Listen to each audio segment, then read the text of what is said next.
اعمل الكيكة من هنا وحماتي تاخدها من لما التانية. قال ايه؟ ما هي الكبيرة ومسيطرة.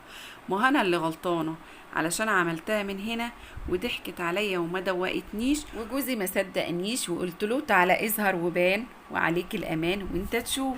بصوا بقى هنعمل معاكم كيكة تايجر اللي ياكلها يكبر ويسيطر. صح صح.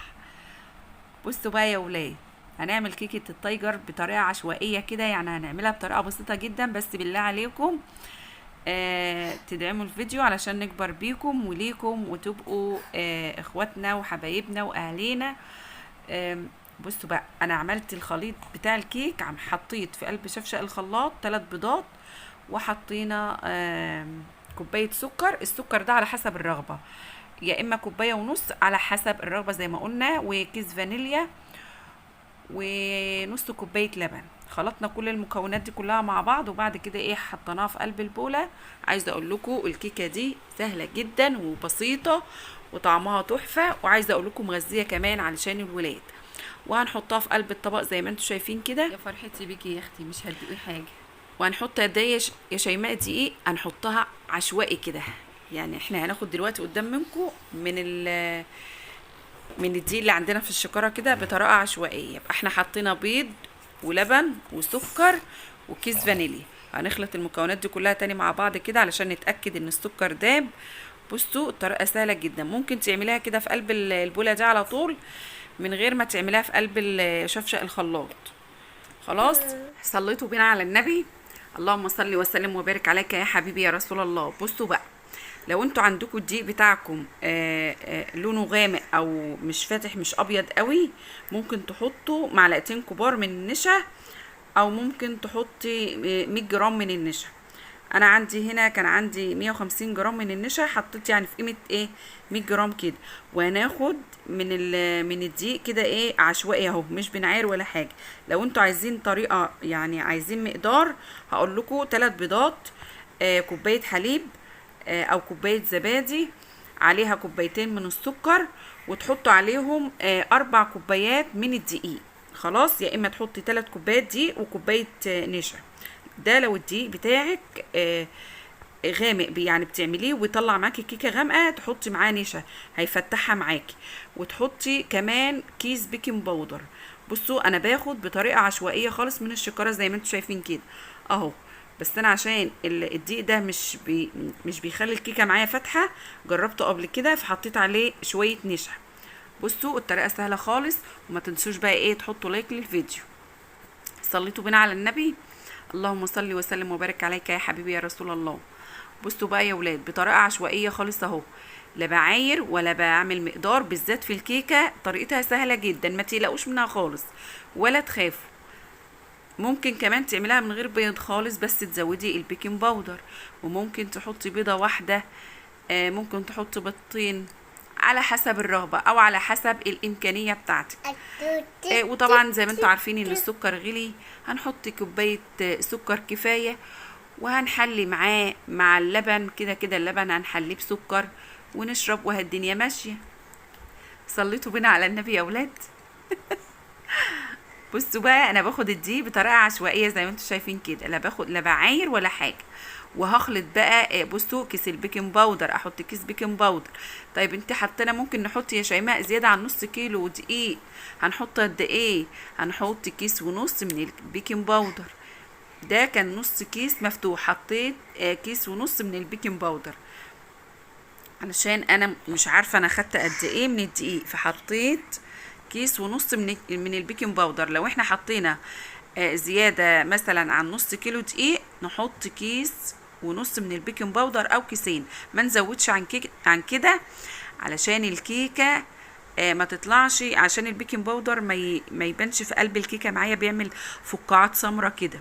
لما يكون زايده البيكنج باودر بيزيد بيعمل فقاعات سمرة في قلب الكيكه معايا. بصوا بقى، واخلط لحد ما الاقي القوام بتاعها يعني ايه حلو، لا هو سايل قوي ولا هو مثلا سميك قوي. بصوا احنا بصوا اهو، هتحتاج معايا كمان شويه دقيق، هنحط لها كمان شويه دقيق. بصي يا عمر، هنعمل الكيكه لعمر. بصوا بطريقه عشوائيه وسهله خالص وبسيطه جدا يا ولاد. صليتوا بينا على النبي، بالله عليكم ما تنسوا تحطوا لايك.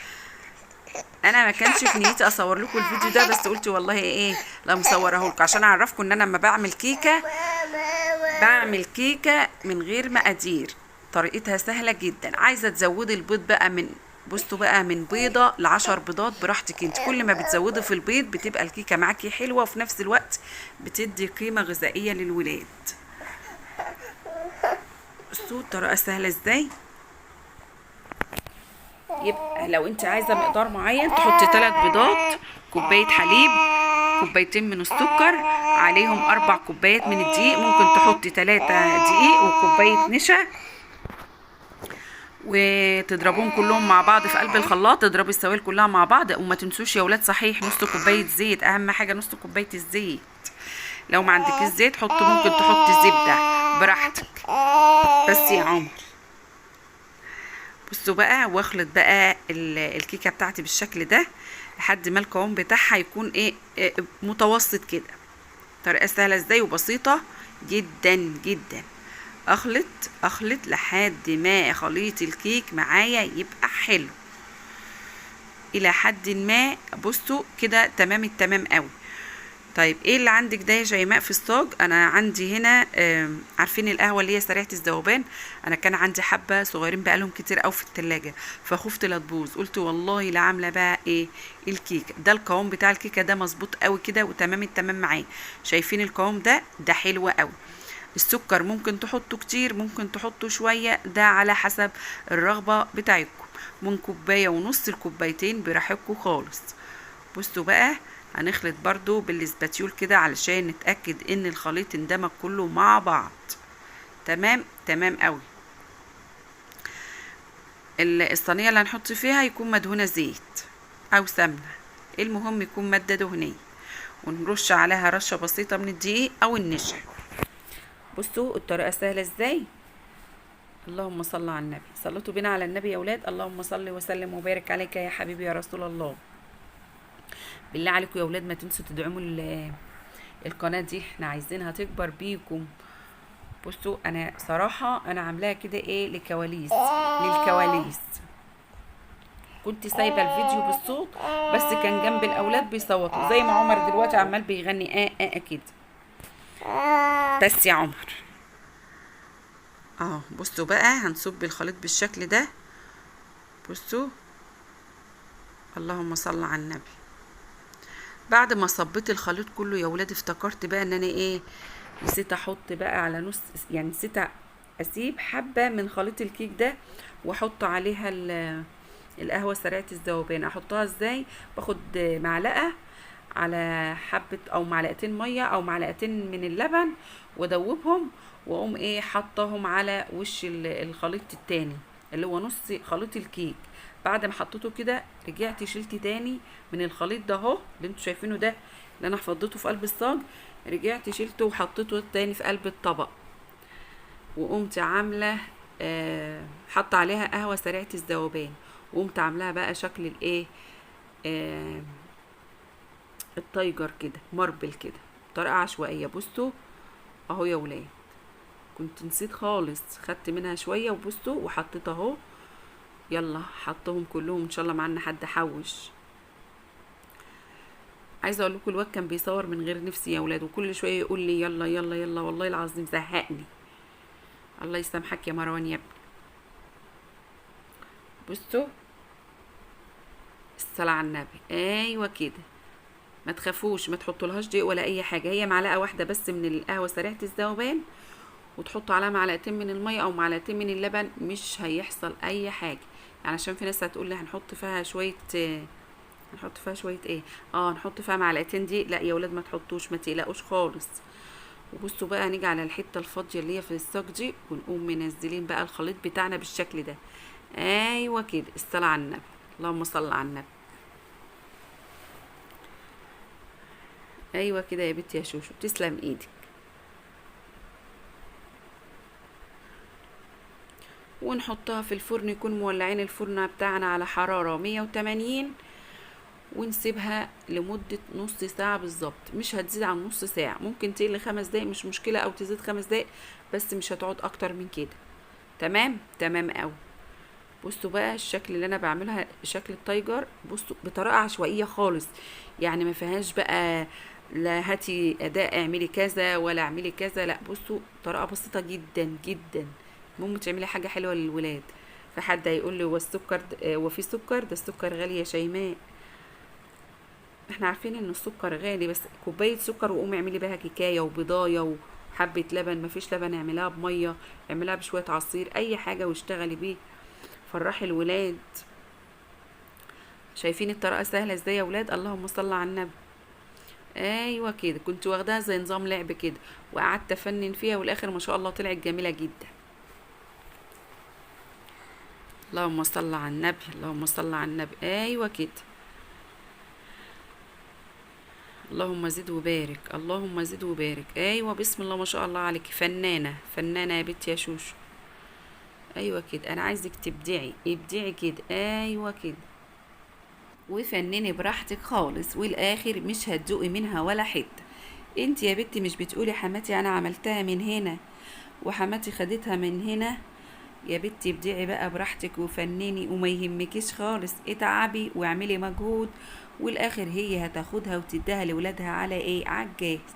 ايوه ابدعي وفنني وتفزلكي قوي كده. بصوا بقى هنحطها في الفرن، وبعد ما تطلع من الفرن هنوريها لكم. بصوا ايه رايكم في جمالها وحلاوتها دي؟ بسم الله ما شاء الله، جميله يا ولاد. انتوا عايزين الصراحه يا ولاد؟ عايزين الصراحه ولا انافق معاكم كده وهزر كده بمنافقه؟ لا الصراحه تتاكل نيه زي ما انتوا شايفين كده، صراحه تتاكل ني. ايوه ممكن تسالي الولاد نيه كده هتبقى حلوه او مفيده ومغذيه كمان. اه ما احنا عايزين ناكل البيض ني. بصوا يا ولاد بعد ما طلعت ما شاء الله جميله وشكلها حلو، وبصراحه كنا عايزين نتنى حاطينها كده ايه ديكور جنبنا كده، وما نفتحش فيها ولا نقطع فيها على جمالها وحلاوتها. بصوا يا ولاد اللهم صل على النبي، صليتوا بينا على النبي يا ولاد. تعالوا بقى بعد ما عملناها ونزلنا تحت، الولاد اتلموا عليا. بصوا كأنهم بقى ايه ما بيشوفوش الحاجات دي، اول مرة يشوفوها. خلاص بقى يا شباب انت زهقتينا، عينيا داخت ولفت معاك الله. بصوا بقى تعالوا شوفوا عمر عايز ياكلها باي طريقة. ايه ده؟ بصوا شيماء نورت هنا يا ولاد، وما شاء الله عملت الكرواسون. الله، بصوا بقى عملت من عجينة واحدة عملت كرواسون وباتيه وسينابون. اللهم صل على النبي. بجد يا بنتي يا شيماء تسلم ايدك. هو فين الكرواسون والباتيه اللي انت عاملاه ده على القناة التانية يا ولاد، اللي هي قناة شيماء اطرب، مش على القناة دي. بصوا يا ولاد اللهم صل على النبي. تسلم ايدك يا بنتي يا شوشو، انت فنانة والله، تستحقي يا بنتي والله، اكبر يوتيوبر والله، بس ما فيش حظ بقى، دي حظوظ، ده بخت يا بنت. ما تعرفيش والله يا ولادي، هي تستاهل الدعم وتستحق كل حاجة حلوة، عندها امانة وعندها ضمير. ربنا يبارك فيك يا بنتي يا شيماء وفي عمرك ويخليك ولادك ويشفيك يا رب من اللي انت فيه. بصوا ايوه يا ولاد انا اللي عملت من العجينة دي احلى كرواسون وباتيه 100. صليتوا بينا على النبي يا ولاد. بالله عليكم بقى انا عايزاكم تدعموا الفيديو بلايكاتكم الجميلة وتعليقاتكم الحلوة، وتشجعوا القناة ديت وتحطوا لايكات كتير.